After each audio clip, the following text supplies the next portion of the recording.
مطلب 3-4 شعر دیکھیں پہلے. جو راہ بر نہ ملے راستہ نہیں ملتا، جو راہ بر نہ ملے راستہ نہیں ملتا، بغیر آل نبی کے خدا نہیں ملتا، بغیر آل نبی کے خدا نہیں ملتا. کہ علی کی کر لو زیارتی جو شوق ہے موسیٰ،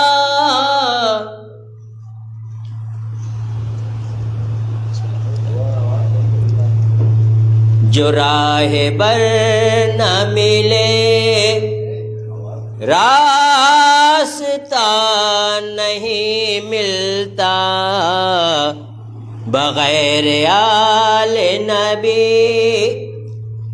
کہ خدا نہیں ملتا. علی کی کر لو زیارتی جو شوق ہے موسیٰ، کہ کوہ طور پہ نور خدا نہیں ملتا، جو راہ بر نہ ملے. یہ رات کر رہا ہوں زندگی.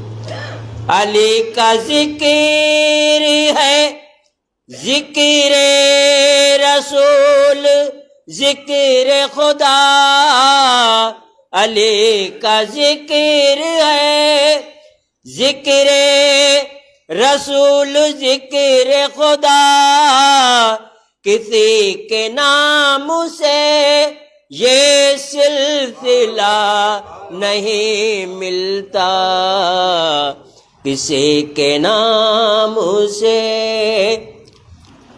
در نجا پہ جبی کو جھکا کے دیکھ تو لو، در نجف پہ جبی کو جھکا کہ دیکھو تو اس آستان سے ہم سب کو کیا نہیں ملتا، اس آستان سے ہم سب کو کیا نہیں ملتا.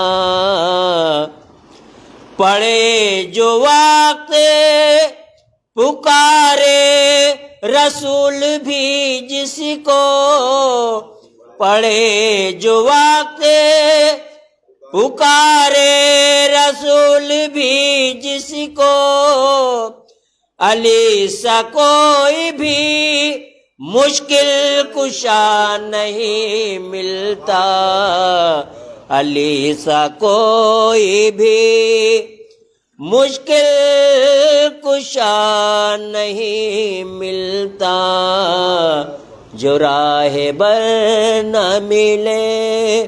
نعرہ صلوات. نیا کلام ہے دیکھیں گے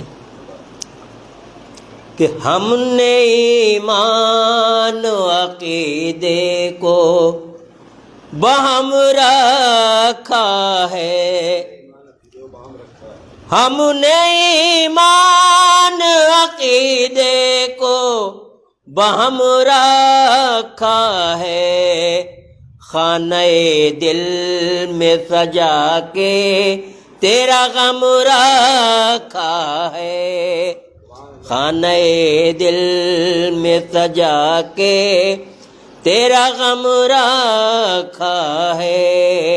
شعر ادا کر رہا ہوں دیکھیں گے کہ سنگ دل ہو نہیں سکتے ہیں عزادار حسین، کہ سنگ دل ہو نہیں سکتے ہیں عزادار حسین، دل کے میٹے کو ہمیشہ حسنم رکھا ہے، دل کے میٹے کو ہمیشہ حسنم رکھا ہے۔ اور یہ شیخ خاطر کرام دیکھیں گے کہ ایک ضربات کو عبادتی کی سند حاصل ہے، ایک ضربتی کو عبادتی کی سند حاصل ہے، ایک سجدے نے عبادت کا بھرم رکھا ہے، ایک سجدے نے عبادت کا بھرم رکھا ہے، ہم نے ایمان و عقیدے کو بہم رکھا ہے۔ شعر عطا کر رہا ہوں، دیکھیں کہ سر نہیں رکھا ہے دہلیز پہ تیری شبیر، سر نہیں رکھا ہے دہلیز پہ تیری شبیر، حر نے دروازہ جنت پہ قدم رکھا ہے، حر نے دروازہ جنت پہ قدم رکھا ہے، کہ بول خیبر میں نبی میرے وسیع تیرے لیے، حق نے شمشیر رکھی ہم نے علم رکھا ہے، حق نے شمشیر رکھی ہم نے علم رکھا ہے، شاہ کہتے تھے لئی اس کو تو دے دے پانی، اب لبوں پر میرے بیشی قدم رکھا ہے، اب لبوں پر میرے بیشی قدم رکھا ہے، پوچھنے والا نہ تھا کوئی سرے کرب و بلا، کیوں روال محمد پہ ستم رکھا ہے، کیوں روال محمد پہ ستم رکھا ہے، ہم نے ایمان و عقیدے کو بہم رکھا ہے۔ کیا وہ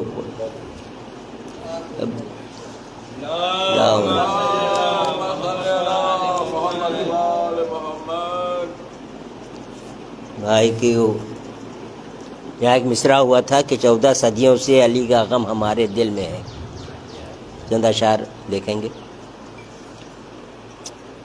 تذکرہ مولا علی کا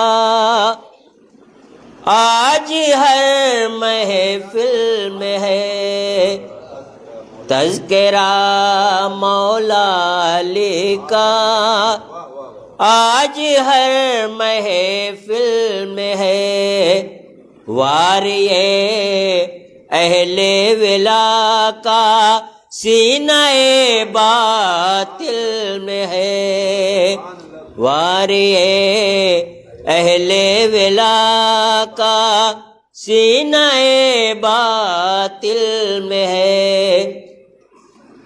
انقلابی شاعروں نے 2 اشعار لکھے تھے، اس کو ہم نے لگا کے تضمین اس کی لگائی ہے کہ سرفروشی کے تمنا اب ہمارے دل میں ہے، دیکھنا ہے زور کرنا بازوئے قاتل میں، دونوں کو الگ کر کے تضمین لگائی ہے، ہم نے دیکھیں گے اس کو۔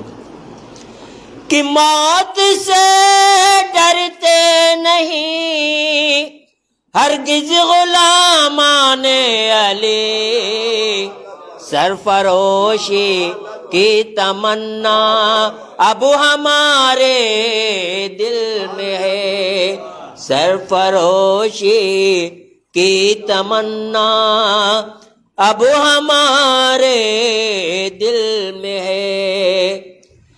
کہہ رہے ہیں حضرت میثم فراز دار سے، دیکھنا ہے زور کتنا بازوئے قاتل میں ہے، دیکھنا ہے زور کتنا بازوئے قاتل میں ہے۔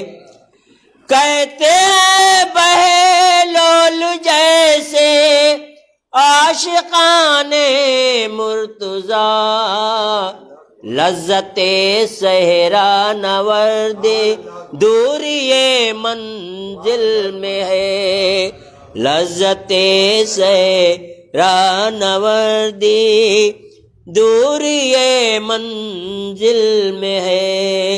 اور یہ تزمین کا شعر حضور دیکھیں گے کہ تب سکون آئے گا دل کو جب وہ لیں گے انتقام، 14 صدیوں سے علی کا غم ہمارے دل میں ہے، 14 صدیوں سے علی کا غم ہمارے دل میں ہے۔ شام کے دربار میں جسی کے شجاعت کی ہے دھوم، آج اس ہمت کا چرچا غیر کی محفل میں ہے، آج اس ہمت کا چرچا غیر کی محفل میں ہے۔ اور یہ آخری شعر اس کا کہ حوض کوثر باب جنت پر پتہ چل جائے گا، ہم ابھی سے کیا بتائیں کیا ہمارے دل میں ہے، ہم ابھی سے کیا بتائیں کیا ہمارے دل میں ہے۔ اب مختار ہے دے گئے ہیں یہ سبق تفسیر شیخ کے جانثار، جان دینی چاہیے دی اگر مشکل میں ہے، جان دینی چاہیے دی اگر مشکل میں ہے، تذکرہ مولا علی کا آج ہر محفل میں ہے۔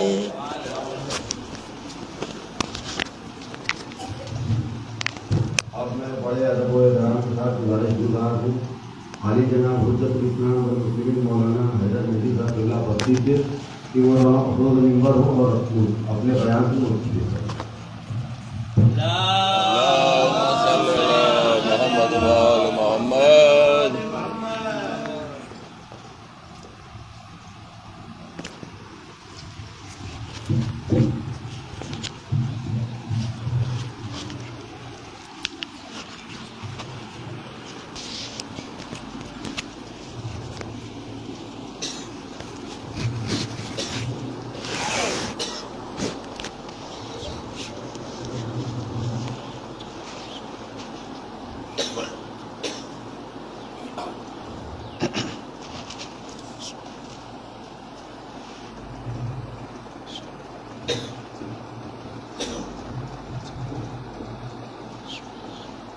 فاتحہ۔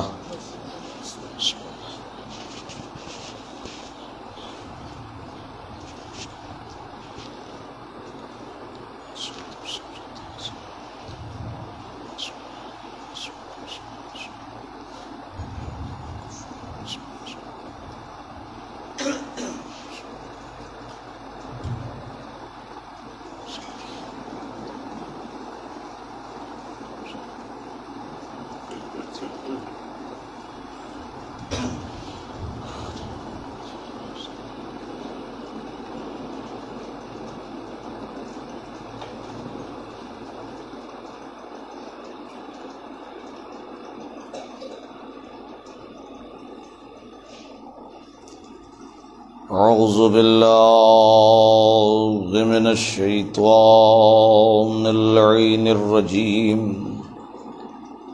بسم الله الرحمن الرحيم الحمد لله رب العالمين والصلاة والسلام على أشرف الأنبياء والمرسلين سید الاولین والآخرین شفیع المذنبین رحمتا للعالمین عبد القاسم محمد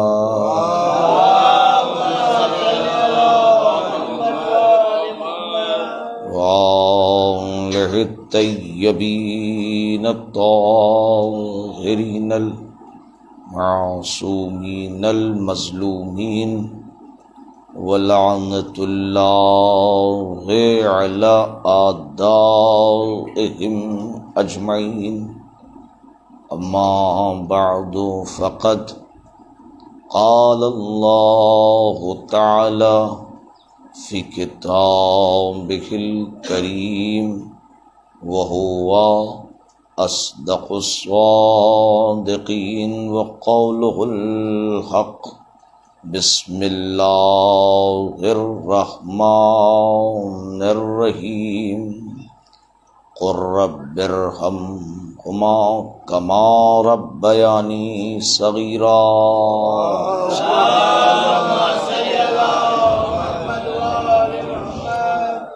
پروردگار عالم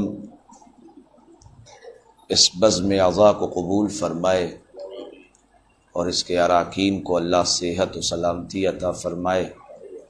یہاں جتنے بھی عزادار تشریف فرما ہیں یا جو آئیں گے یا کسی وجہ سے نہیں آ سکے، بحق اہل بیت اللہ تمام عزاداروں کو صحت و سلامتی عطا فرمائے۔ جو بیمار ہیں پروردگار بحق سید سجاد ان کو شفاء کامل اور عاجل عطا فرمائے۔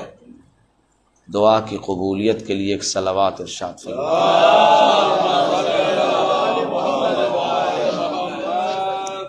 صاحبان فکر و نظر،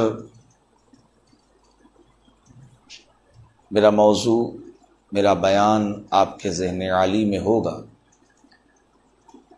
مستقل گزارشوں میں بس آپ کے حضور یہ عرض کرتا رہا کہ پالنے کا اثر ہوتا ہے، اور سماج کا ایک بہت بڑا مسئلہ تربیت ہے، اس لیے کیونکہ آپ علماء سے دریافت کریں، وہ لوگ کہ جو دین کی راہ میں اپنا وقت صرف کر کے در بے بہا کشف کرتے ہیں اور عوام کے حوالے تبلیغ کے نام پر کرتے ہیں، آپ ان سے دریافت کریں کہ پیدا کرنے کے لیے اتنی باتیں نہیں کہی گئیں جتنا تربیت کرنے کے لیے کہی گئیں۔ اور آج کے دور میں باپ کا کام اگر رزق کمانا ہے تو ماں کا کام اولاد کی تربیت کرنا ہے۔ وہ اپنے امور خانہ داری میں بھی ذمہ داری کا احساس کرے اور بچوں کو عزادار بنائے۔ عزادار کا دوسرا نام ہی ذمہ دار ہے۔ عزادار کالے کپڑوں کا نام نہیں ہے۔ آپ ہاتھ کھول کے اٹھا کے ہوا میں لہرا کے ماتم کیجئے اور چاہے مٹھی بند کر کے زور سے فشار دیجئے، یہ نہیں، یہ سند ہے ہی نہیں۔ عزادار کا مطلب فکر کے اعتبار سے عزادار، عزادار کا مطلب ذمہ دار۔ ہر آن، ہر لحظہ، ہر پل اس بات کا احساس ہونا چاہیے کہ کیا ضروری ہے اور کیا نہیں ضروری ہے۔ ٹھیک ہے؟ مائک کی آواز ذرا دھمک کم کر دیں، میری اپنی آواز ابھی دھیرے دھیرے بڑھ جائے گی. ایک صلوات پڑھ دیں. دیکھیے یہ ذمہ داری خانوادے کی ہوتی ہے. اگر اللہ نے اولاد عطا کیا ہے، دیکھیے آج کے سماج میں سب سے بڑا ایشو یہ ہے کہ بہت سے لوگ کہتے ہیں کہ وہ صاحب لڑکا سنتا نہیں ہے ہماری. بہت سے لوگ یہ کہتے ہیں کہ لڑکا مانتا نہیں ہے ہماری، وہ اپنی مرضی کا ہے. ارے چھوڑیے صاحب، سمجھاتے سمجھاتے تھک گئے. یہ ناکامی کی بادی نہیں ہے، یہ بیٹوں کو اکبر سازی کا درس ملنا چاہیے. اور دیکھیے علیکم السلام، اکیلے ماں باپ ہی قصوروار نہیں ہے، اس کو کہنے کے لیے بھی ہمت چاہیے. اکیلے ماں باپ ہی قصوروار نہیں ہے، 50-50 کا ریشیو ہے. منبر پر آنے والا، مجھ جیسا بیان کرنے والا طالب علم بھی ذمہ دار ہے. آدھا اس کی ذمہ داری، آدھا آپ کی ذمہ داری. ہم نہ گئے، ہم نے اپنی واہ واہ کے چکر میں خالی چھت اڑوایا، تو ایسے مجلس کا کیا فائدہ جس میں خالی ہماری تو واہ واہ اور ہمارا فن خطابت آپ نے دیکھا، جوہر کلام اور جوہر بیان دیکھا، مگر بیان سننے والوں کے اندر جوہر نہیں جاگا. تو اس کا مطلب یہ ہے کہ ہم دنیاوی ذاکر ہیں، اہل بیت کے ذاکر نہیں. بالکل کلیئر سی بات ہے. آپ اکیلے بیٹھے ہوں یا کوئی ہو، یہ حضرت رضی اللہ جو ساتھ میں ہیں، ان کا بڑا رول ہے. ہاں ایک صلوات پڑھ دے محمد. ہاں میں ان کو خطاب کر کے کہہ رہا ہوں، یہ بے جان نہیں ہے، یہ اچھوں کی جان نکال لیتے ہیں. آپ یقین کریں کہ سب سے بڑا مرحلہ تربیت کا ہے، تو تربیت ہی ایک خاصا عمل ہے. گھروں کے مسائل، بھائی کے مسائل، رشتوں کے مسائل، دوستی کے مسائل، افراد اور سماج کے مسائل روز اٹھتے ہیں، اور کس حد تک پہنچ جائیں کوئی نہیں جانتا. مگر عزیزوں، ہر مرحلہ بآسانی طے ہو سکتا ہے اگر ماں باپ اپنی ذمہ داری پرورش کی مہار کو طے کر لیں اور مہارت حاصل کر لیں. ایک جملہ بڑا سادہ سا ہے، میں کہہ دوں، ہو سکتا ہے کہ آپ، علیکم السلام، میں گزارش کروں، ہم اور آپ حضرت عباس کے غلام کہنے کی ابھی ترجمانی نہیں کر پائے کہ وہ اپنے بھائی کو غلام کہہ کے اپنے آپ کو اور آقا کہہ کے ان کو خطاب کرتے، جبکہ بھائی ہیں. ابھی ہم ترجمانی نہیں کر پائے. یہ کبھی نہیں ہوتا، دنیاوی نقطہ نظر سے یہ کبھی نہیں ہوتا اگر علی پیغمبر کے وفادار نہ ہوتے. دیکھیے باپ ڈانٹ دے، ڈر جائے بچہ وہ اور ہے، ڈانٹنا، پیار کرنا، سمجھانا وہ اپنی جگہ، مگر سب سے بڑا کمال یہ ہے کہ اب بچوں کے لیے پہلا آئیڈیل اس کا باپ ہوتا ہے، اس کا باپ ہوتا ہے، اور وہ اسی کو دیکھ کے. اب وہ صاحب ابا میاں جو ہیں اللہ کے کرم سے ابا ہو گئے، مگر ابا کا ابھی سمجھے نہیں ہیں، اور اب تک نہیں سمجھے ہیں. وہ گھر آئے تھکے ماندے، ہاتھ پیر دھلا، اس کے بعد موبائل لے کے بیٹھ گئے. تو بچہ گیم نہ کھیلے گا تو پھر کیا کرے گا؟ ولو آپ اپنے موبائل پر کچھ کر رہے ہوں، مگر اسے ٹائم دیجئے، اسے ٹائم دیجئے. اس لیے کیونکہ باپ بن کر کے رہے. اور میرے مولا فرماتے ہیں، سنیے گا دھیان سے، میرے مولا فرماتے ہیں، جن کا ابھی قصیدہ ہو رہا تھا، جن کی محبت، جن کا غم ہمارے دل میں ہے. ایک شعر آپ پڑھ رہے تھے، مجھے یاد آ گیا، طالب علمی کا دور تھا، سورج بھان گورنر اتر پردیش، چونکہ اس وقت میں طالب علمی کا دور تھا لکھنؤ میں، تو یونیورسٹی میں، تو نیا دور ایک رسالہ نکلتا ہے، تو اس میں ان کا ایک مزاحیہ رخ پر محبت علی کے اوپر ایک شعر سنیے. سورج بھان گورنر اتر پردیش، بہت پہلے، موتی لال وورا کے بعد آئے تھے. کہتے ہیں کہ یہ معجزہ ہے، علی کا نام لبوں کے کمل میں رہتا ہے. شہزادہ گلریز کا پہلے پڑھ لوں. علی کا نام لبوں کے کنول میں رہتا ہے، یہ بادشاہ اکیلا محل میں رہتا ہے۔ اور پھر اب سنیے ان کا گورنر اتر پردیش، وہ آئی ایس رینک اور پی سی ایس رینک کو کراس کر کے ایک عمر گزار کے ادیب، اس نے کہا کہ علی کے عشق کو سینے میں پال رکھا ہے اور اپنی حیثیت بتائی ہے، اور ہم کیا ہیں، علی کا عشق کیا ہے، علی کا عشق آسمان ہے اور ہم ذرہ خاک۔ وہ کہتے ہیں کہ علی کے عشق کو سینے میں پال رکھا ہے، یہ معجزہ ہے کہ گدڑی میں لال رکھا ہے۔ تو اگر علی کے عشق کا دم بھرتے ہیں، اب بنارس میں اس لیے کہہ رہا ہوں کہ یہ پوروانچل کی زبان یہاں خوب چلتی ہے، ایک صلوات پڑھ دے محمد اور آلہ محمد۔ تو بہرحال میں عرض کروں آپ کی خدمت میں کہ بچوں کے لیے سب سے بڑی، آج ذرا دو چار مجھے ایک رخ اختیار کرنا ہے۔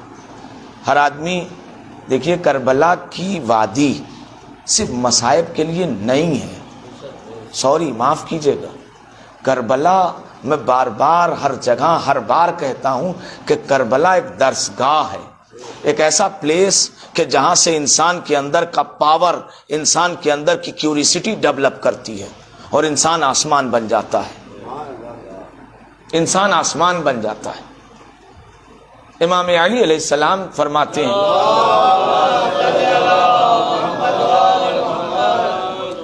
یہ جملہ جو میں امیر المومنین کا کہنے جا رہا ہوں، اس کو آخر تک میں چلاؤں گا گفتگو میں، چونکہ اسی سے نتیجہ نکال کے میں آج کے بیان میں طاقت محسوس کروں گا اپنے لیے۔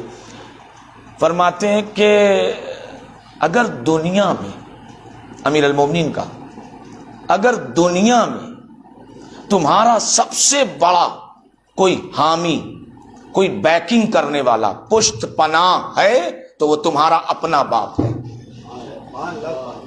امیر کا جملہ ہے، خطیب کی خطابت نہیں۔ امیر المومنین فرماتے ہیں کہ تمہارا بیکنگ کرنے والا، پشت پناہ، سب سے بڑا پش بیک، آگے بڑھانے والا کوئی ہے تو وہ تمہارا اپنا باپ ہے۔ ہم وہ کینٹ اسٹیشن پر اترے اور ہم نے دیکھا ہمارا لڑکا جو ہے وہ کسی غلط لڑکے کے ساتھ تھا، اور گھنگھرج گھر پہ کہاں ٹہل رہا تھا، اور اس کے بعد صاحب جو ہے وہ یہ کیا کر رہا تھا، اور اس کے بعد ایک نہج آتی ہے گفتگو کی کہ ذرا ذہن آمادہ کر لوں میں آپ کا، ہر اچھا کسان پہلے آبیاری کر لیتا ہے۔ ہاں آج ذرا ایک رخ پہ چلوں گا لے کے گفتگو۔ ارے کیا سسپنس بناؤں، آج میں علی اکبر کا فضائل پڑھوں گا، ایک صلوات پڑھ دے محمد۔ ایک اور صلوات ارشاد فرما دوں، اور آپ کے حضور میں یہ عرض کروں کہ سب سے بڑا مرحلہ جو آخر میں آتا ہے، باپ نے کینٹ اسٹیشن پر کسی لڑکے کو کے ساتھ دیکھ لیا، وہ صحیح نہیں تھا، وہ بھی جانتا تھا۔ انجمن میں کسی لڑکے سے دوستی دیکھ لیا، وہ صحیح نہیں تھا، بھائی ہے ٹھیک ہے، مگر اب وہ گھر پہ پہنچے، خبردار جو اس کے ساتھ دیکھ لیا آج کے بعد، میری جان کی قسم میرا مرا منہ دیکھو۔ اور وہ لڑکا بھی اتنی جذباتی قسمیں کہ وہ اسیر ہو کے رہ جاتا ہے۔ تو میں صرف ان ماں باپ سے یہی پوچھتا ہوں کہ چھوٹے چھوٹے ایشوز میں جب تم اپنی قسم دے کے بچوں کے بڑھتے ہوئے قدم روک سکتے ہو تو پھر اپنی ہی قسم دے کے مجلس بھیجا کرو کہ خبردار میرا مرا منہ دیکھو جو مجلس میں گئے اور فرش سے باہر رہے، فرش سے اعضاء سے دور رہے، قسم دے کے بھیجے۔ کیوں؟ ذمہ داری، تربیت سب سے بڑا اہم رول ہے، اور جیسی تربیت کیجیے گا ویسا ثمر ملے گا۔ اسی لیے قدرت نے آواز دیا کہ پالنے والے ان دو پالنے والوں پر اب جیسا پالیے، اب جیسا پالیے۔ اور پالنے میں ایک جملہ ہمیشہ کہتا ہوں کہ میرا اپنا ذاتی واقعہ ہے، گزارش کر دوں بزرگوار آپ سب بیٹھے ہیں اور یقیناً یہاں جتنے لوگ اس وقت بیٹھے ہیں وہ 100% مجلسی تجربات سے ہمکنار ہیں، تو میں آپ کے حضور ایک بات، میری اپنی پرانی گزارش ہے، میں دہرا سکتا ہوں، میرے روٹ پر ہے، مجھے کوئی حرج اور مضاحقہ نہیں۔ صاحب شوگر ہو گئی مجھے، سچ میں شوگر ہو گئی ہے، تو میں ایک جگہ مجلس پڑھنے گیا، اب وہاں کچھ ہاتھ پیر کے تگڑے لڑکے آئے میرے پاس اور کہنے لگے مولانا جنگ پڑھیے، جنگ پڑھیے۔ اب یہ صاحب شوگر زدہ جسم ہو، اس پر جنگ پڑھیے، اور طاقت ہو تب تو پڑھیں۔ تو میں نے کہا کہ بھائی فرمائش ہے، لاج رکھ لی جائے فرمائش کی، میں مجلس پڑھ رہا ہوں، مجھے خوب پڑھنا آتا ہے کہ آپ کے حوالے اپنے موضوع کے اعتبار سے واقعات کیسے کروں۔ یہ لیجیے، میں نے کتاب کھولا، سچ واقعہ ہے، میں نے کتاب کھولا کہ چلو بچے کی بھائی کی فرمائش ہے، لاؤ رکھ لیتے ہیں، اور میں نے جو کتاب کھولا تو اوراق گردانی اور انڈیکس اور فہرست کو تلاش کرتے کرتے جناب میں نے جنگ خیبر کا انتخاب کیا کہ یہی پڑھا جائے۔ یہ لیجیے، جنگ خیبر کے اوراق الٹ رہا تھا تو دیکھا کہ مستقل علم جا رہا تھا اور لوگ شکست کھا کے آ رہے تھے۔ میرے جملے کی رعایت ملحوظ خاطر رہے، علم جا رہا تھا، لوگ شکست کھا رہے تھے، علم نہیں شکست کھاتا۔ اور اس جملے کی صداقت مجھے کہاں پتا چلی؟ پیغمبر دیتے نہیں تھے علم، اگر دیتے ہوتے تو کبھی اس طرح کا جملہ نہ کہتے، اب کل میں علم دوں گا، اب کل میں علم دوں گا، یعنی اب تک رکھا ہوا تھا وہ لے کے چلے جاتے تھے بڑے میاں، اور ادھر سے وہ خیبر کے قلعے سے، قلعہ قموس سے وہ دریچے سے جھانک کے دیکھ لیتا ہوگا میرے اندازے کے مطابق، اور وہ گھڑک دیتا ہوگا، پیسہ ہم سے لیتے ہو، لڑنے ادھر سے آئے ہو، چاشنی محسوس کر لیجئے۔ ہاں اب تو مجلس شروع ہو گئی، پیسہ ہم سے لیتے ہو، اچھا وہ بھی بھاگ جاتے تھے۔ اور بغل میں آپ کا پڑوس بنتا ہے اعظم گڑھ، وہاں سے پیام اعظمی صاحب نے کہا کہ جب آ کے رسول کے پاس بہانہ کیا بناتے تو کہتے تھے ہم خود نہیں آئے، گھوڑا لے کے بھاگا ہے۔ وہ خیر چلے آئے، ایک دن، دو دن، کئی دن، ایک روز پیغمبر کے صبر کا جام چھلک اٹھا ہوگا اور پیغمبر نے مدینے کی طرف وہ نعت علی پڑھ دیا، سیرت بن گئی۔ لوگ ہم سے پوچھتے ہیں آپ یا علی مدد کیوں کہتے ہو؟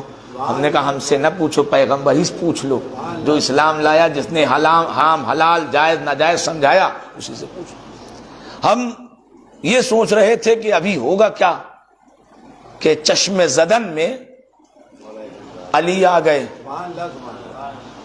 آشوب چشم، اچھا واقعہ یاد آ گیا ہے، آنکھ میں سرخی اتری تھی، تکلیف تھی، اور تقاضائے بدنی وہ اپنی جگہ، پیغمبر نے اپنے کلم اور کرم کا اظہار کر کے وہ مشکل برطرف کیا۔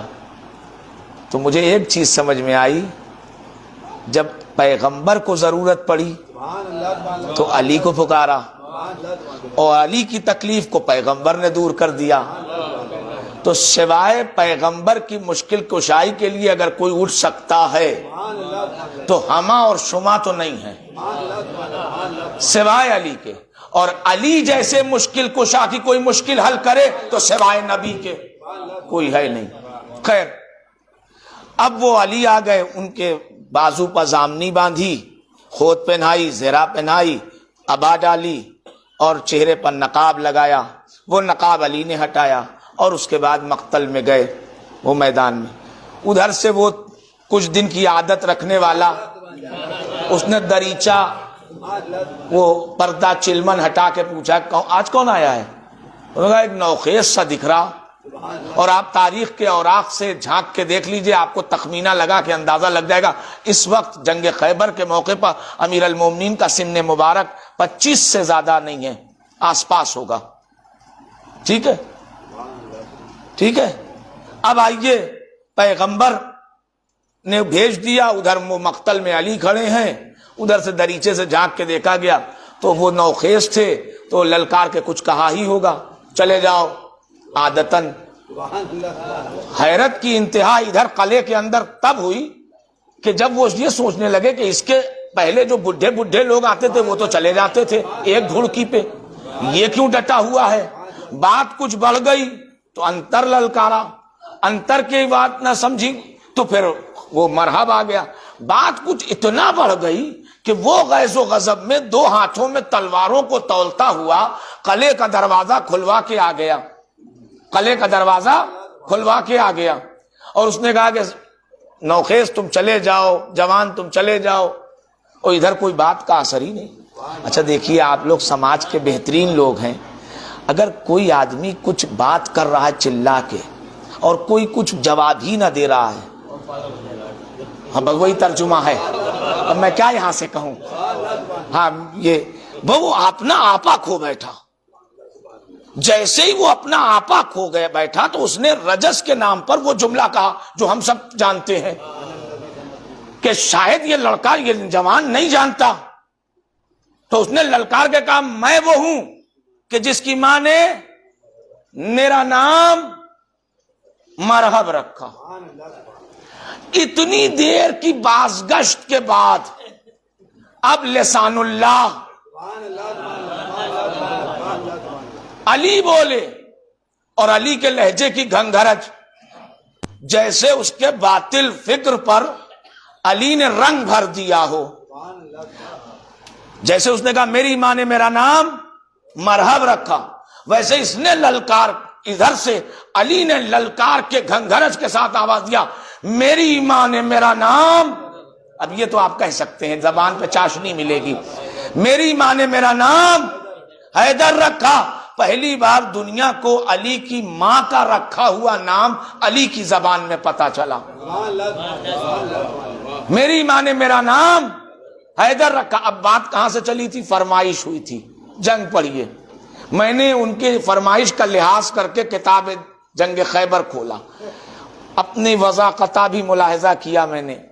جب یہاں پہنچا جنگ کے مرحلے میں، اب دیکھتا ہوں کہ آپ کے حضور میں میری گزارش کیسے پہنچتی ہے. بزرگوار، اے اہل عزا، جیسے ہی میں اس سنٹینس پر پہنچا کہ ادھر سے اس نے کہا میری ماں نے میرا نام مرحب رکھا، ادھر سے جواباً زیادہ گھنگھرج میں علی نے آواز دیا میری ماں نے میرا نام حیدر رکھا.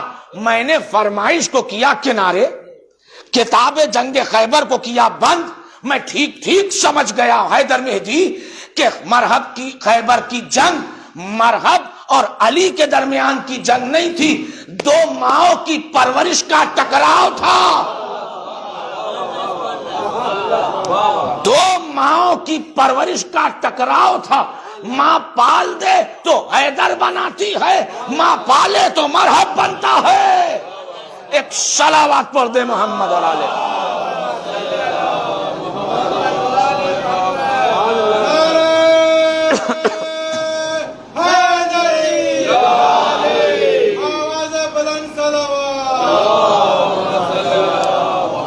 اب آپ اندازہ لگائیے کہ پالنے کا اثر کیا ہوتا ہے. اس بات سے اور روح بھی بنتے ہیں، مگر میں تو یہاں سے پہنچا کہ جب میرا موضوع پالنا ہے، پرورش ہے، آپ اندازہ لگائیے کہ ایک بہترین پرورش کا حسن کیا ہوتا ہے. اور اب پھر جملہ علی کا دہراؤں کہ تمہارا سب سے بہترین حامی، سپورٹر، بیکنگ کرنے والا کوئی ہے تو تمہارا اپنا باپ ہے. اب اس لفظ کو کربلا میں کتنا نبھایا گیا، اب اس لفظ کو کربلا میں کتنا نبھایا گیا. حسین اپنی طرف سے عمل کر رہے ہیں، اکبر اپنی طرف سے عمل پیش کر رہے ہیں. مصائب نہیں پڑھ رہا، ابھی تو شروع کیا ہے. فضائل بہت زیادہ گہرائی میں نہ لے کے جاؤں ذہنوں کو، مگر سامنے کی باتوں سے تو نتائج نکال کے دے سکتا ہوں. جب حسین علیہ السلام کے پاس اور ان کے پورے قافلے میں ان کا پرسنل مؤذن چل رہا تھا تو اب ایسا کیا ہو گیا کہ صبح عاشور اسے روک دیا گیا. صبح عاشور اسے روک دیا گیا. اور اس روکنے میں ایسا نہیں تھا کہ حسین کی کوئی بات رہی ہو، نہ، حسین کی حکمت ہے.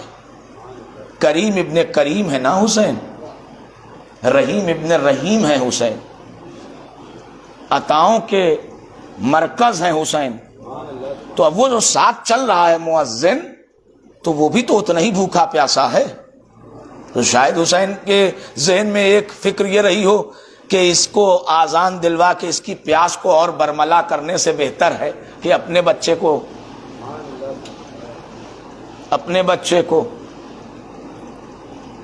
اور یا پھر یہ مانیے کہ اکبر سب سے بڑا حامی کون ہے؟ تمہارا اپنا باپ.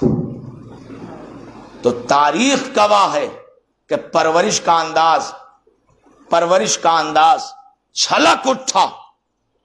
حسین آواز دیتے ہیں کہ مؤذن آج میری التجا ہے کہ آپ آذان نہ دیں، اور میں چاہتا ہوں کہ میرا بیٹا اکبر.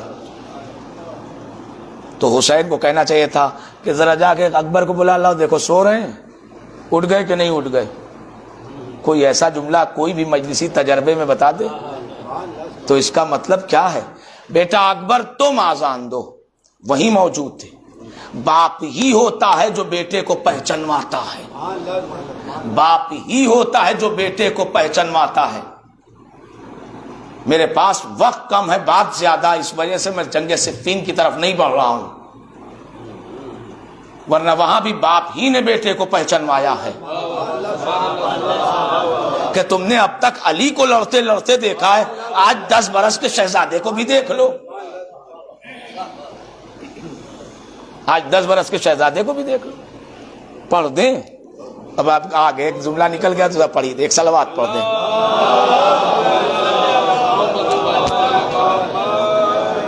وہ صحابی امیر المومنین کھڑے تھے خیمے کے باہر، صفین کا گھمسان منظر تھا، اور وہ صحابیت کہتی ہے علی کی کہ ہم سے علی مشورہ لیتے تھے.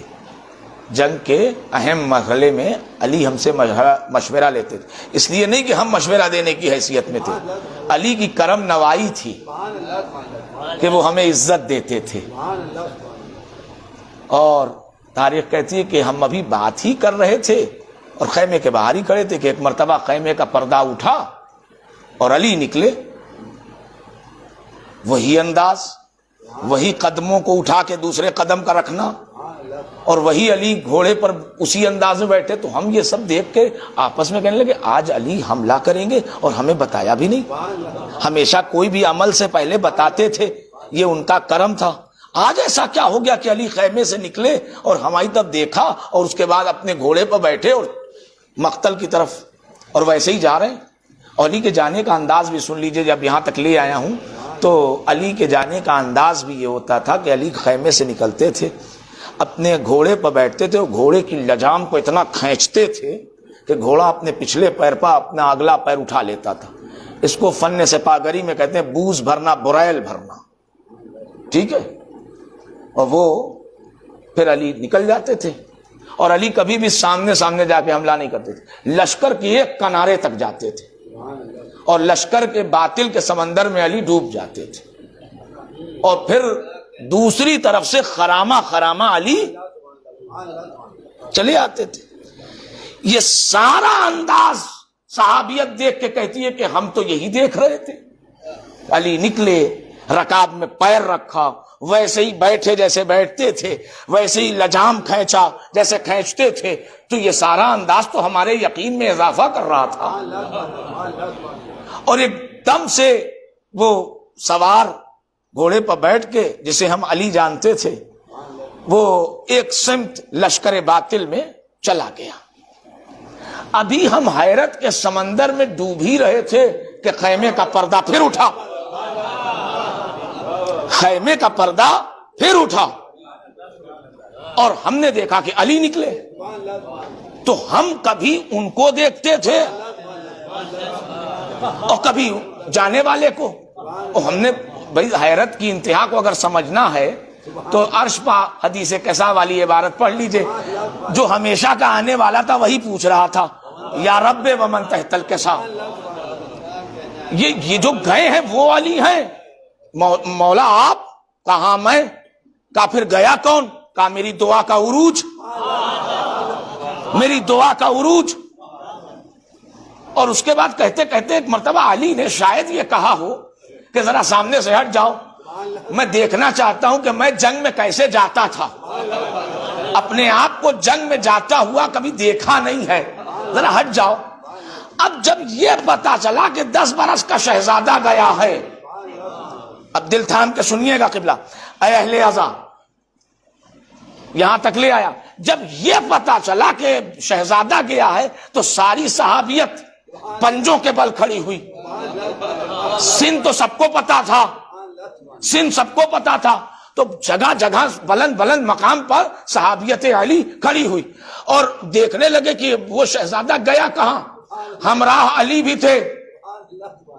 میں ایک جملہ گزارش کروں حیدر مہدی، صحابیت کہتی ہے کہ اب ہمیں عباس تو دکھائی نہیں دے رہے تھے، مگر تلواروں کا ٹوٹنا، لشکر کا بھاگنا، خون کا اچھلنا، نیزوں کا ٹوٹنا، لشکروں میں چیخ، لشکروں کی ابتری بتا رہی تھی اب عباس یہاں ہیں، اب عباس یہاں ہیں، اب عباس یہاں ہیں، اب عباس یہاں ہیں، اب عباس.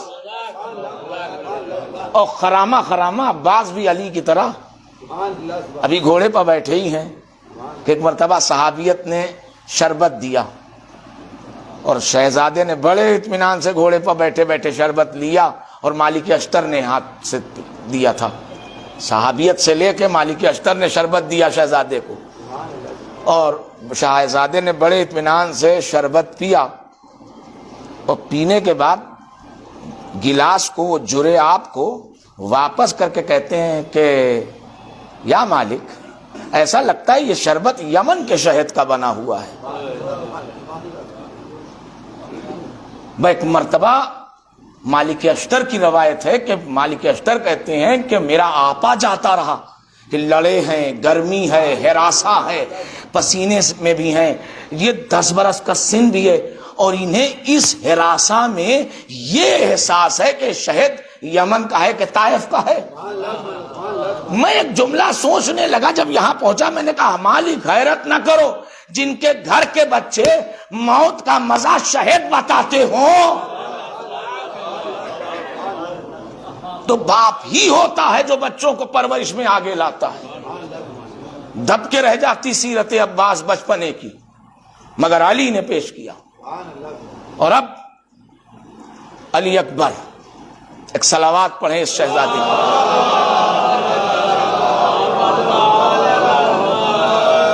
اب حضرت علی اکبر، حسین کو کیا چاہیے تھا؟ آزان ہوتی، مگر یاد رکھیے ایک جملہ حیدر مہدی گزارش کر رہا ہے کہ اگر حسین اکبر کو آزان کے لیے نہ کہتے تو بیٹا صفوں میں بیٹھا رہ جاتا، مگر حسین نے باپ پشت پناہ ہوتا ہے. علی کا جملہ کیا باپ کی حدیث کو نقشہ بھر کے فکر کے کینوس پر ابھارا ہے علی نے.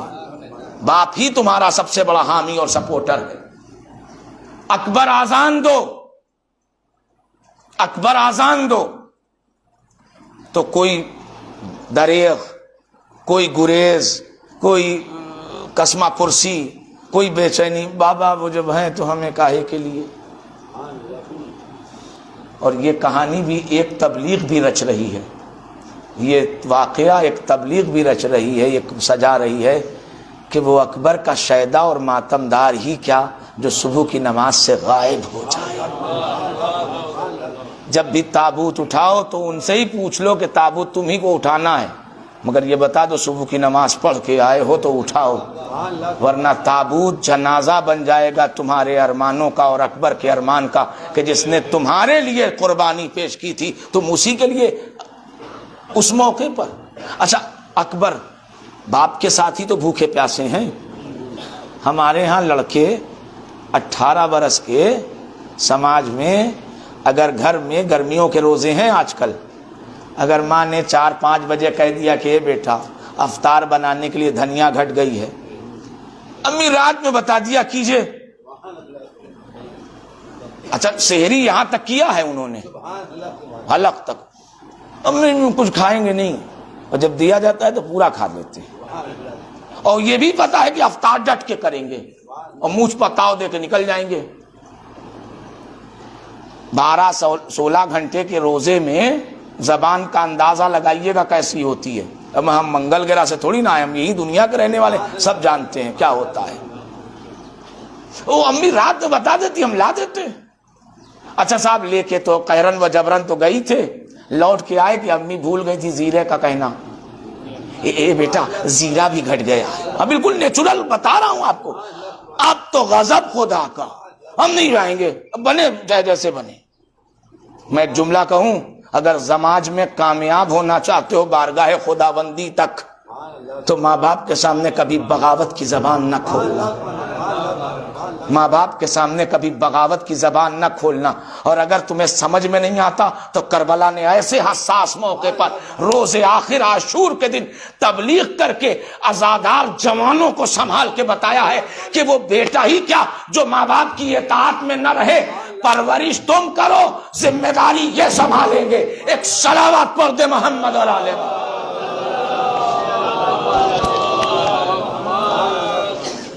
اکبر کو بھی کہنا چاہیے تھا بابا ہم تو پیاسے ہیں. کہا اس کی پیاس کو برملا نہ کرنے کے لیے اکبر کو آگے کیا. اور عزیزوں، اکبر نے آذان دی.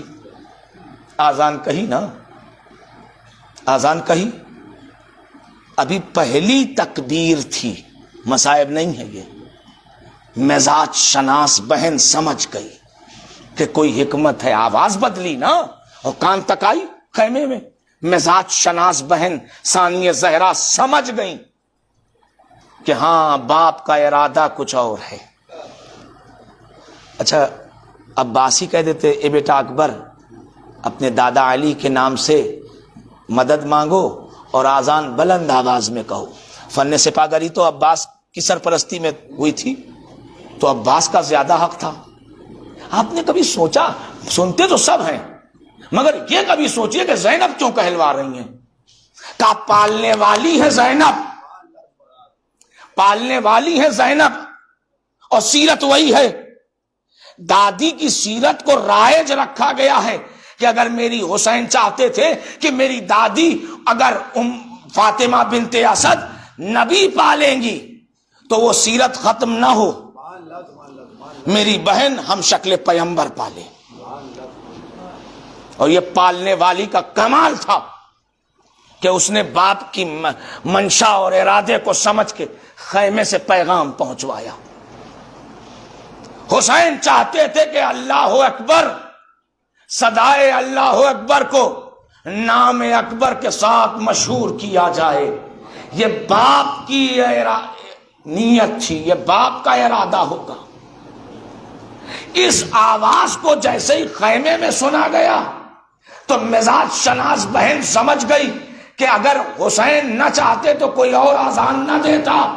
اگر میرا بیٹا آذان دے رہا ہے تو پھر باپ نے اعلان کر دیا کہ جوانوں اگر اکبر کا ماتم کرنا ہے، اکبر کے لیے قربانی پیش کرنا ہے جذبات کی، تو اکبر سے درس لو.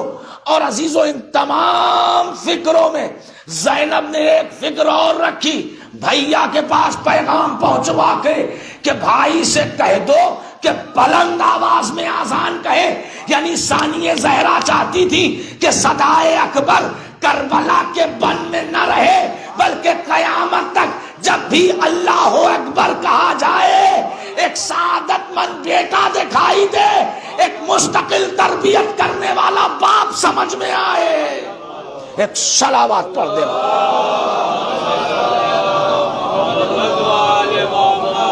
آج 2-4 منٹ بڑھ جائے گا، ذرا سا ابھی میں اس وادی میں اترا ہوں لہذا کمپلیٹ کروں.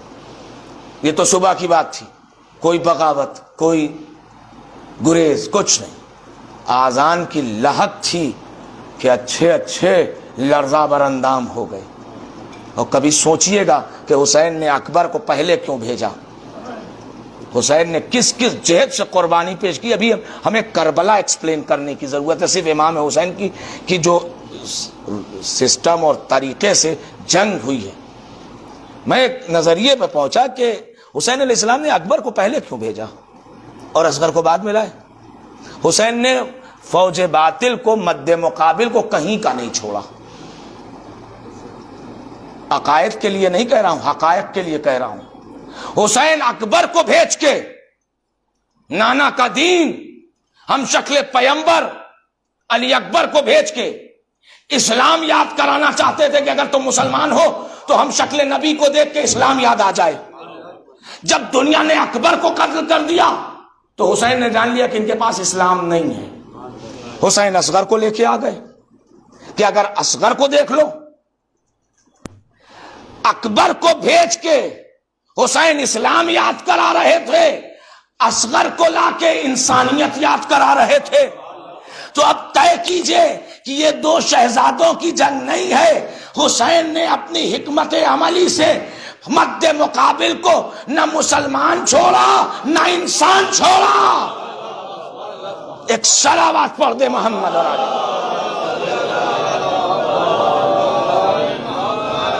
حسین یاد زندہ باد، حسین یاد زندہ باد، حسین یاد زندہ باد، یزید یاد زندہ باد، یزید یاد زندہ باد، دشمنان اہل بیت پہ لعنت بے شمار، بے شمار، بے شمار، قاتلان اہل بیت پہ لعنت بے شمار، بے شمار، نعرہ حیدری، یا آواز بلند صلوات۔ حسین نے باطل کو کہیں کا نہیں چھوڑا۔ اور اب دوپہر سجنے لگی۔ دوپہر میں کیا ہوا؟ ہمیشہ ایک روٹ پہ آپ اور ہم سنتے ہیں، بور تو نہیں ہو رہے؟ ایک صلوات پڑھ دیں محمد علی۔ ہمیشہ ایک رخ پہ ہم سنتے ہیں، ذرا سکے کا دوسرا رخ بھی ملاحظہ کر لیجئے۔ ایک طالب علم کی گزارش وہ یہ کہ اگر میں گھر سے آ رہا ہوں، بانی پروگرام نے وعدہ لیا مولانا مجلس پڑھنا ہے، اور جس وقت کے اوپر مجھے چلنا تھا اسی وقت میرے والدہ کی طبیعت خراب ہو گئی، اور ایسی کہ جس کی کوئی حد نہیں۔ میں نے انہیں فون کیا کہ سرکار یہ ہے میٹر، اب کیا کروں؟ اور آپ ویڈیو کال کر کے دیکھ لیں، میں ہاسپٹل ہی میں ہوں والدہ کو لے کے، تو کیا کہیں گے؟ آ جائیے مجلس پڑھیے؟ نہیں، شرافت انسانی اور عزاداری کا تقاضا یہ ہے کہ مولانا والدہ آپ کی ہیں، مجلس ہماری ہے، ہم مجلس یہاں کسی سے پڑھوا لیں گے، والدہ کو دیکھیے، یہی نیچر ہے۔ سمجھ گئے؟ پہنچی بات؟ مثال ایک عام زمانے کی اٹھائی، جب حسین کے دہن میں اکبر نے زبان دی تو پیاس کا پتہ کس نے دیا؟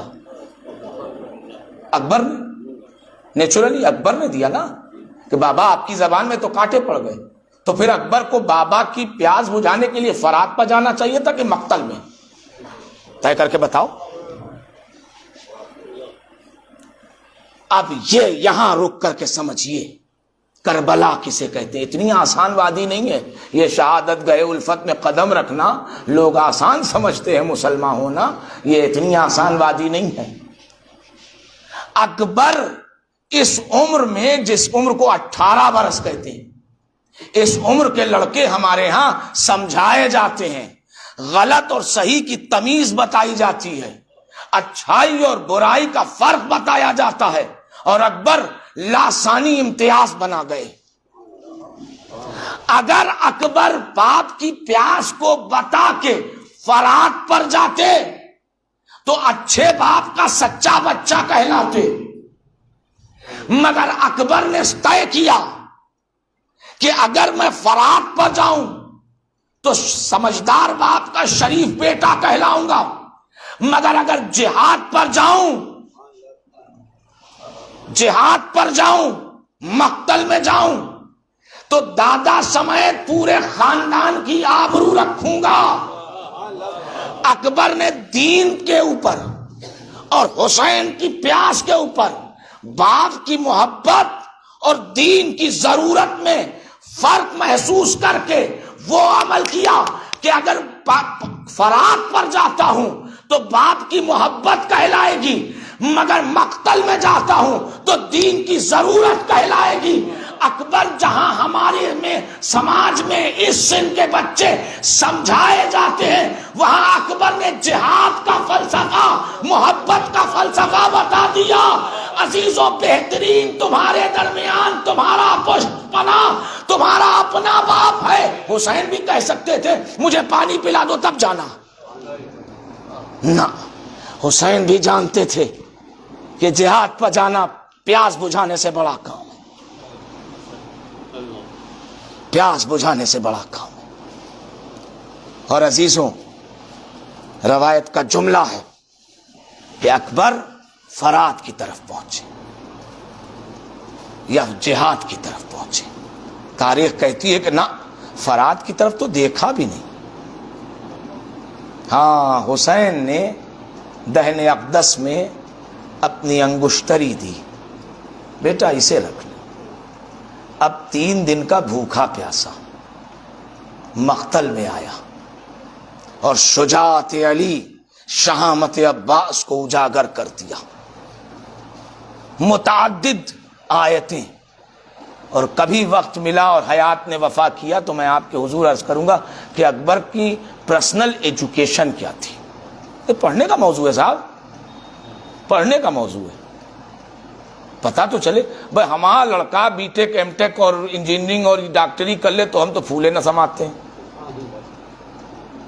اور کائنات کے امام نے جس نے انسانیت کا درس دیا، اس کا بیٹا کا قرآن کا جتنا علم بنتا ہے ان سب پر اکبر 100% پرفیکٹ تھے. پرفیکٹ تھے. قرآن اور جنرل نالج، قرآن اور اسپیس، قرآن اور زمین کے اندر، قرآن اور معلومات، قرآن اور ماورا واقعات، قرآن اور ماضی کے واقعات، قرآن اور مستقبل کے حالات، قرآن اور زندگی جینے کا طریقہ. جتنے سبجیکٹ بن سکتے ہیں قرآن کے ان سب پر اکبر پرفیکٹ تھے. اور رات میں نے ایک گزارش کیا تھا کسی مجلس میں کہ جب اپنوں کے درمیان تقریر آسان ہے، اپنوں کے درمیان تقریر آسان ہے، ہمارا آپ کا ایک رشتہ عزاداری کا ہے. اپنوں کے درمیان بولنا آسان ہے، مگر اگر کوئی گن پوائنٹ پر لے لے پھر ایسے نہیں بول پائیں گے ہم، پھر ایسے بیان نہیں رہ جائے گا. اکبر جن کے درمیان رجس پڑھ رہے تھے وہ اپنے نہیں تھے، اور ان کے درمیان قرآن کی وہ آیتیں پڑھی جو عصمت، عظمت، امامت، حقانیت، وحدانیت کے اوپر دلائل تھی. اور وہ شیریں بیان کہ جس کو سن کے لوگ اشش کرتے تھے، مگر کیا کہیں کہ جب حاکم پر ضمیر بیچ دیا تو اب کچھ کر نہیں سکتے. اور حملہ شروع ہوا. اور تاریخ کہتی ہے کہ کربلا کا جوان نرغہ آدھا میں گھر گیا.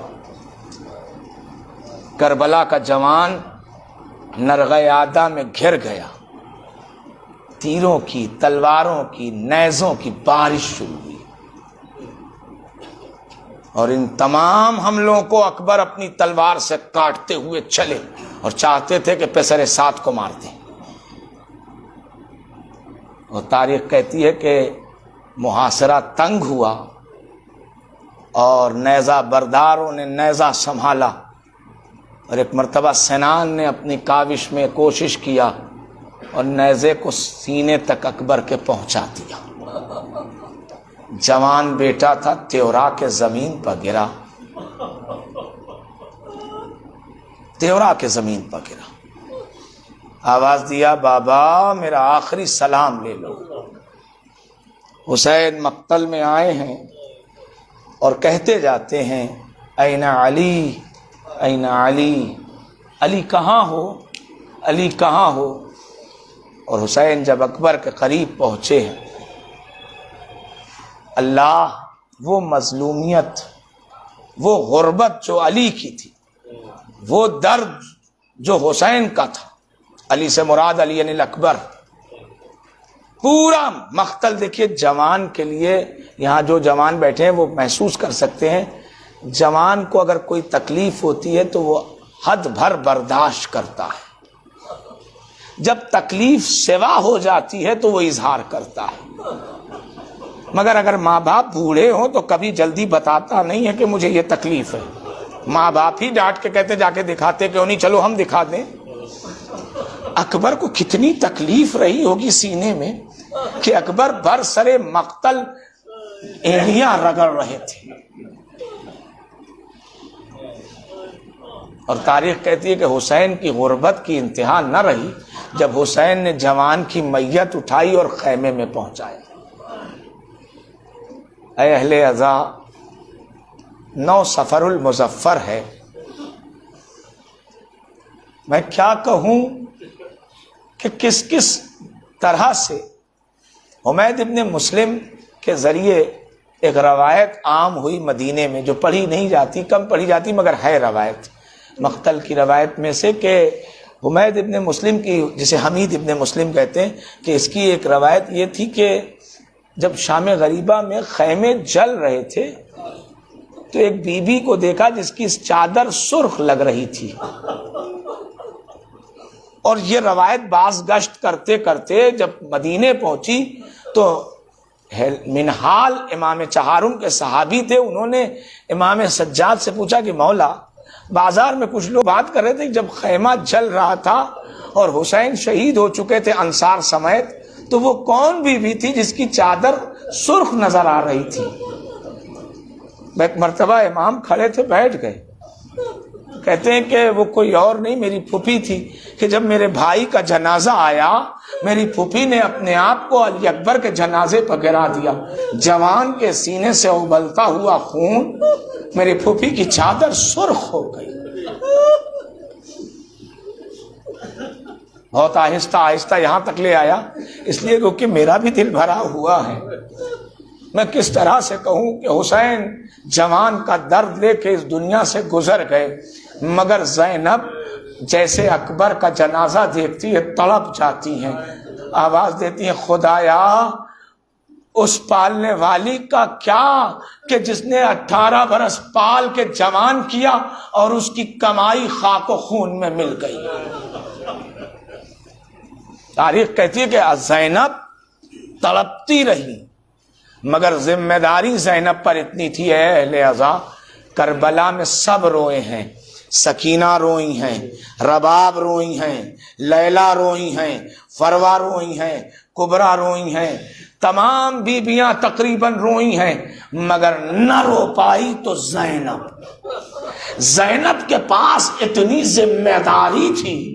حسین جاتے جاتے، اے زینب یہ لیلا اس نے جوان کھویا ہے، اس کا خیال رکھنا، اے زینب یہ فروا اس نے بچہ کھویا ہے، اس کا خیال رکھنا، اے زینب یہ تمام وہ بیویاں کہ جنہوں نے اپنے اپنے گود کے پالوں کو کھویا ہے، ان کا خیال رکھنا۔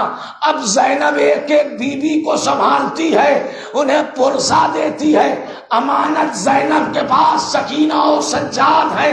آہستہ آہستہ زینب تنہائی میں آواز دیتی ہے، بابا زینب غریب ہو گئی بابا، کبھی کہتی ہے بابا زینب تنہا رہ گئی بابا، کبھی کہتی ہے اماں زینب تنہا ہو گئی اماں۔ ارباب عزا زینب کے درد کو کیا کہیے، زینب کے درد کو کیا کہیے۔ یہ ایام جو چل رہے ہیں اور کل جو شہادت کی تاریخ ہے عزیزوں، یہ تاریخ اپنی جگہ، مگر پہلی سفر کے بعد دوسری سفر آئی، اہل بیت حسینی وادی شام میں پہنچ گئے، اس کے بعد انہی ایام میں اہل بیت حسینی مقید ہوئے ہیں، قید خانے تک پہنچے ہیں۔ زینب قید خانے میں جب جانے کو ہوئی اور اس سے پہلے دربار میں جانے کو ہوئی، میرے استاد آیت اللہ مطلوب محمدی کہتے ہیں، میں ان کی روایت کو پڑھ رہا ہوں، کہتے ہیں کہ زینب حاکم کے دربار میں جانے کو ہوئی، مجلس ختم کر رہا ہوں، حاکم کے دربار میں جانے کو ہوئی تو ایک مرتبہ تاریخ کا ایک جملہ ہے کہ زینب نے نظر یمیناً و شمالا، داہنی جانب دیکھا بائیں جانب دیکھا، سجاد نے نگاہ بھر کے دیکھ کے پوچھا پھوپھی اماں کیا دیکھ رہی ہو؟ ایک مرتبہ زینب نے کچھ نہیں کہا، دوسرا دروازہ حاکم کے دربار میں جانے کو ہوا، زینب کی طرف پھر نگاہ بھری سجاد نے تو دیکھا کہ پھوپھی اماں کسی کو دیکھ رہی، ایسا لگ رہا ہے جیسے زینب کسی کو ڈھونڈ رہی ہیں، ایسا لگ رہا ہے جیسے زینب کسی کو ڈھونڈ رہی ہیں۔ تیسرا دروازہ یہی کیفیت، چوتھا دروازہ یہی انداز، پانچواں دروازہ یہی حالت، چھٹا دروازہ آ گیا، زینب آواز دیتی ہے سجاد سجاد کیا ہم ایسا نہ ہوگا کہ ہم دربار میں نہ جائیں؟ ایک مرتبہ پھوپھی اماں سے گزارش کیا، پھوپھی اماں دربار میں چلیے، نانا کے دین کو بچانا ہے، بابا کی قربانی کو بچانا ہے۔ ساتواں دروازہ آیا تو زینب کہتی ہیں اے بیٹا سجاد مجھے اب اصرار نہ کرنا۔ سجاد قریب آئے، پھوپھی اماں خیر تو ہے؟ کہا بیٹا میں جب چھوٹی تھی میرے بابا نے مجھ سے کہا تھا، میرے سر کی ردا ہٹ گئی تھی ذرا سا، میرے بابا رونے لگے، میں نے پوچھا بابا کیوں رو رہے ہو؟ پورا واقعہ سمجھایا بتایا، میں بیٹا بس اتنا پوچھا تھا میں نے سجاد، میں نے بابا سے اتنا پوچھا تھا بابا کیا دربار میں زینب اکیلے جائے گی؟ کیا دربار میں زینب اکیلے جائے گی؟ میرے بابا نے کہا تھا نہیں بیٹی گھبرانا نہیں، تیرے ایک طرف روح علی ہوگی ایک طرف روح بطول ہوگی۔ اے بیٹا سجاد یزید کا دربار آنے کو ہے، میں اپنے ماں باپ کو دیکھ رہی ہوں، واہ زینب ہائے رے غربت زینب، پورا دربار سجا ہوا، چاروں طرف سے تماشائی اور غضب خدا کا ہو کہ نام لے لے کے پہچنوایا جا رہا ہے یہ زینب ہے۔ زینب بیویوں کے حصار میں سر کو جھکائے آواز دیتی ہے نانا، امت نے خوب اجر رسالت ادا کی۔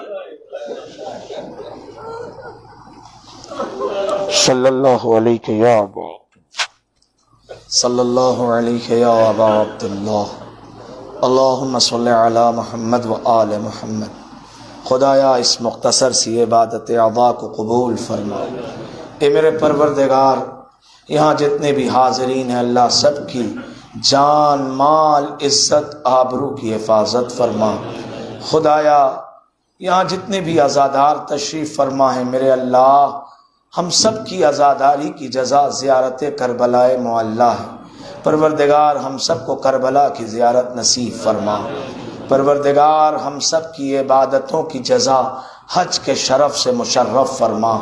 خدایا جو بیمار ہوں ان کو شفا عطا فرما، جو پریشان حال ان کی پریشانیوں سے ان کو نجات دے۔ اے میرے خدا تجھ سے توسل کرتے ہیں ہم سب کی عزاداری کو قبول فرما اور جذبہ عزاداری میں اضافہ فرما۔ خدایا بھیک مانگتے ہیں اے میرے اللہ مقدس علماء کی حفاظت فرما، مقدس مقامات کی حفاظت فرما، اور اے خالق و مالک اے رگ حیات سے زیادہ قریب پروردگار تجھے جناب علی و بطول کا واسطہ، جناب پیغمبر اسلام کا واسطہ، تجھے شہدائے کربلا انبیاء اور اوصیاء کا واسطہ، اے میرے پروردگار تجھے حسن و حسین اور ذریت ابا عبداللہ الحسین کا واسطہ، امام آخر کے ظہور میں تعجیل فرما، ہم سب کو ان کے عوام و انصار میں شمار فرما۔ ربنا تقبل منا انک انت السمیع العلیم۔ ماتم حسین علیہ السلام۔